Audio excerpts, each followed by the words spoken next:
All right, welcome back to the deep dive. We're diving headfirst into, well, deploying applications. It's a cloud-native world out there, tons of different cloud platforms to navigate. Yeah, flexibility and scalability are amazing, but honestly, orchestration and automation. Can be a nightmare for developers, system admins, anyone in the trenches. It really can. You've got all this incredible power in the cloud, but then just the sheer complexity of managing apps across these different environments. So many interfaces, configurations, deployment methods, it can really slow things down. Not to mention, increase those chances of things going wrong. Exactly. So today, we're zeroing in on something that aims to help. Yeah. TOSCA. That stands for Topology and Orchestration Specification for Cloud Applications. Essentially, TOSCA is all about providing that common language, that standardized way to describe the structure and needs of your cloud applications. Trying to bring some sanity to the chaos. Exactly. It's about abstracting away some of that underlying infrastructure complexity so you can really focus on defining your application's topology. The components, how they connect, all in a way that can be portable across different cloud environments. Sounds fantastic in theory. Right. But there's a catch, isn't there? Yeah. Creating these TOSCA files manually, that's a whole other beast, right? You hit the nail on the head. It's not just knowing your application inside and out. You need to know the ins and outs of the TOSCA specification itself. Nah. And be comfortable working with JSON, which is how these files are usually formatted. That combination, it's a real hurdle for a lot of people. I'm consuming. Meticulous. Right. Prone to errors. I mean, think about it. One tiny mistake in your JSON file, like a missing comma. The whole thing breaks. Exactly. And then you're stuck in these frustrating debugging sessions. So that brings us to our deep dive mission today, which is to explore a new way to make this whole TOSCA creation process simpler. Way simpler. And we're looking at a project that uses, get this, conversational AI to guide users through it. It's pretty exciting stuff. Instead of battling complex specifications in JSON syntax, you can actually just talk to an AI to build your TOSCA file. Almost like having a TOSCA expert right there with you. Exactly, walking you through each step, making sure everything is set up correctly. And that AI is powered by Google's Generative AI, Gemini, to be specific. Okay, so how does this conversational AI solution work? Walk us through the core concept. It's pretty simple, actually. Instead of directly working with those, really complex configuration files, you have a conversation, a dialogue with an AI system. Back and forth, like we're talking now. Exactly. And this AI, it's designed to ask you all the right questions, plain language, about your application, about what it needs. So it's like AI is the expert, and it's just asking me the right questions about my app. Exactly. What are some of the benefits? Well, one of the biggest benefits, reduce learning curve. You don't need to be a TOSCA whiz. You don't need to master JSON to use this. The AI does all the heavy lifting in the background. It's like having a translator between you and the technical stuff. Perfect analogy. And another thing, built-in error prevention. The system checks your input against those TOSCA specifications as you go. So it flags potential issues early on. Exactly. It's like having someone looking over your shoulder saying, hey, you missed a spot. Saves a ton of time. Oh, yeah. Think about it. Instead of hours spent manually creating and debugging a file, I can knock this out in minutes. potentially, yeah, especially for simpler configurations. Plus, this system can handle really complex application setups, too. Even if my app has a ton of moving parts. Even then, it breaks it down into those manageable questions so the AI can capture everything So I can get this complex configuration done. without pulling your hair out. Okay, I'm sold on the benefits. But how does it actually work behind the scenes? I saw something about a state graph architecture earlier. Yeah, that's the brains of the operation. Think of it as a roadmap that the AI follows to make sure it gathers all the right information from you. And this roadmap has different stops along the way. Exactly. We call them nodes. Each node has a specific job in this process. Okay, break down these nodes for us. What are they? So first up, you've got the chatbot node. This is what you actually interact with. It manages the conversation, asks you the questions to fill in all the fields for your TOSCA file. So it's like the friendly face of the system. Exactly. And it follows a very structured approach. I mean, It starts with basic metadata about your app, then moves on to defining the individual nodes, their properties, capabilities, connections, all of that. And then it wraps up with virtual links between those nodes. okay, so it's guiding me step by step through each piece. And the questions it asks. Clear and concise. It'll tell you if a field is mandatory, if there's a default value you can use, or if there are specific valid inputs you need to stick to. Plus, it's smart enough to handle corrections if you realize you made a mistake earlier. So it's flexible. I don't have to be perfect on the first try. Not at all. It's designed to be a conversation, so you can backtrack and fix things as needed. Right, what's the next node? Next up is the converter node. And its job is? Once the chatbot node has all the info, the converter takes over and transforms it all into a properly formatted JSON string, the kind that TOSCA needs. It's like the language expert taking my input and making it TOSCA compliant. Exactly. It knows all of the rules for formatting things like CPU, RAM values, environment variables, the whole 9 yards. So that's where the magic of turning my words into that technical JSON happens. Precisely. And it handles things like optional fields intelligently, too. Filling in defaults or letting you know if something critical is missing. Got it. So we've got the chatbot node for the conversation and the converter node for translating everything. What are the last two nodes doing? All right, so the third one, that's the human node. Human node. Sounds self-explanatory. Pretty much. Its main job is to process your input. It determines if you want to keep chatting or if you've signaled you want to finish up, maybe by typing quit or exit. Like a stop button for the conversation. Exactly. And finally, we have the tool node. This is the one that actually saves your generated TOSCA file. It uses a predefined function to automatically save everything to the right directory. So I don't have to manually save anything, it just happens in the background. Exactly. And it even adds a timestamp to the file name so you can keep track of different versions you create. All right, that's the state graph. A well-oiled machine. Now, I know this project leverages some really cool GenAI features. Tell us about how these features are making this whole process so slick. Definitely. So first up, we have structured output or JSON mode. This means the AI is specifically designed to create that correctly formatted TOSCA JSON file right from the start. No need to translate anything or clean things up afterward? Nope. It's all done for you.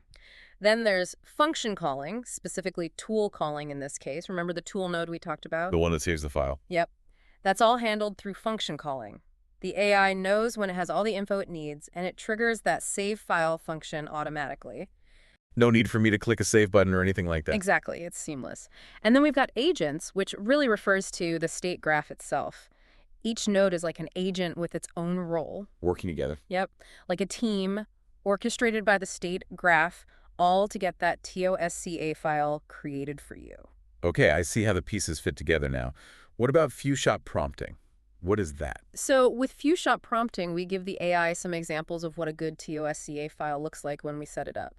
Kind of like showing it the ropes. Exactly. It learns from those examples and uses them as a guide when it's generating the content for your file. Then there's long context window. Which means? The AI remembers everything you've said throughout the conversation. So it's not starting from scratch each time I answer a question. Nope, it keeps track of the whole context. That's important for making sure the conversation flows naturally and for preventing redundant questions. Makes sense. And lastly, document understanding. How does that work? So this is where the AI's real intelligence shines. It can actually process and understand the TOSCA specifications themselves. Think about it. We've trained it on a massive amount of text data, including technical docs. So it's not just parroting back information, it actually gets it. Right. It understands what makes a valid TOSCA file, what the different elements mean, what the constraints are, and that allows it to ask you the right questions and validate your input so you end up with a file that actually works. Impressive. Okay, let's dive into the specific TOSCA file structure that this system can configure. What are the key parts I need to know about? All right, so first off, you've got the metadata section. This is where you put in all the basic info about your TOSCA template itself. Things like the TOSCA definitions version you're using, a general description of your application, the template name, author, and version. Plus, you can include any external TOSCA definitions your application might need. So it's the ID card for my application. Yeah, you could say that. And some fields are non-negotiable, like the template name, author, and version. The AI will make sure you fill those in. Makes sense. What about the actual application itself? How do I define that? That's where the nodes section comes in. For each part of your app, you define its properties. What kind of properties are we talking about? So there's the name of the node, obviously. Then there's the deployment unit, which could be a virtual machine or a Kubernetes pod, depending on your setup. You also define the image to be used for that component and where it should be deployed, like at the edge or in the cloud. So it's not just what the component is, it's also where it lives and what it runs on. Exactly. And you can get pretty specific with things like environment variables, which you can set up as key value pairs. And then there's the number of replicas, which is how many copies of that component you want running. Okay, starting to get a picture of how this lays out the blueprint for my application. What about making sure each part of my app has enough resources? That's where capabilities come in. Right now, the system focuses on CPU and RAM. The essentials. For sure. And for both, you can set constraints. You can say things like, the CPU needs to be equal to a certain number or greater than a certain value, less than a certain value, that kind of thing. So I can be very precise in defining those resource requirements. You got it. This way, you can make sure each part of your app has what it needs to run smoothly. All right, what about connections? Like how the different parts of my application talk to each other. That's handled within the Node section too, under Connections. Okay, and for each connection, I can specify. You have to give it a name, first of all, and then you can optionally add the port number, the protocol being used, things like TCP or UDP, and whether the connection should be public or private. Got it. So laying out all the communication pathways, and then there are virtual links. When do we use those? Virtual links are for when you want to define how the network should behave between different parts of your app, but without being super specific about the actual physical connections. More like setting performance expectations. Yeah, exactly. For each virtual link, you give it a name, define the bandwidth, latency, jitter, and then list which nodes it connects. So if I want to make sure my web server can talk to the database quickly, I could define that here. Exactly. You're setting the stage for how things should communicate. Okay, so we've walked through how the system lays out the entire application, the resources, the connections, everything. Now, let's talk practicality. How would I actually use this system? Well, the main way to interact with it is through a Jupyter notebook. Jupyter Notebook, that's a coding environment, right? It is. But don't worry, you don't have to be a coding wizard to use this. So what do I do? You run a few setup cells to install the libraries and configure your API key. Okay, and then... Then you start the conversation flow. The AI will take over, start asking you about your application step by step, like we've been discussing. So it's a back and forth. I answer the questions, and the AI keeps guiding me. Exactly.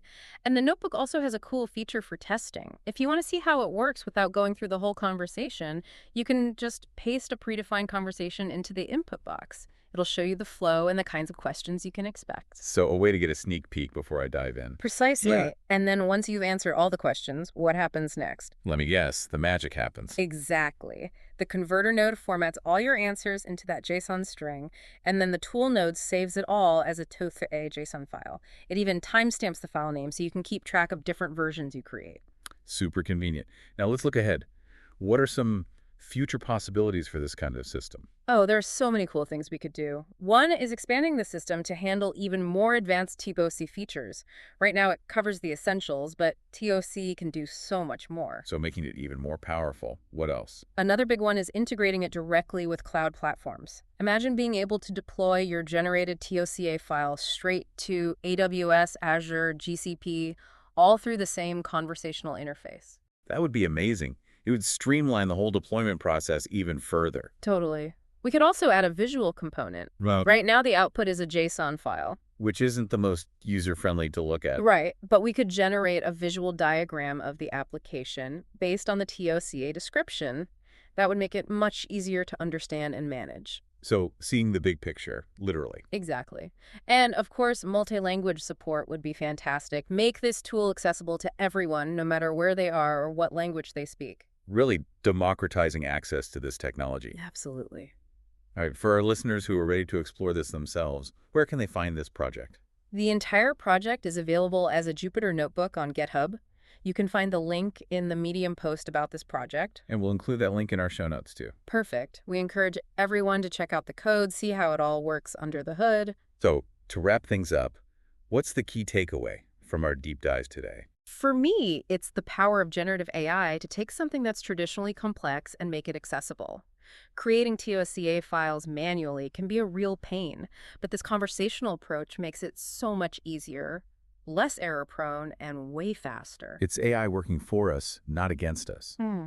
And it really makes you think about the potential for conversational AI in other areas, doesn't it? Yeah, There are so many complex processes out there that could be simplified this way. exactly. It's about breaking down those barriers and putting powerful tools into the hands of more people. Well, that's all the time we have for today's deep dive. A huge thanks to the team behind this incredible project, part of the GenAI Intensive Course Capstone 2025 Q1. And of course, we have to acknowledge Google, Generative AI, LangGraph, and LangChain for making all of this possible.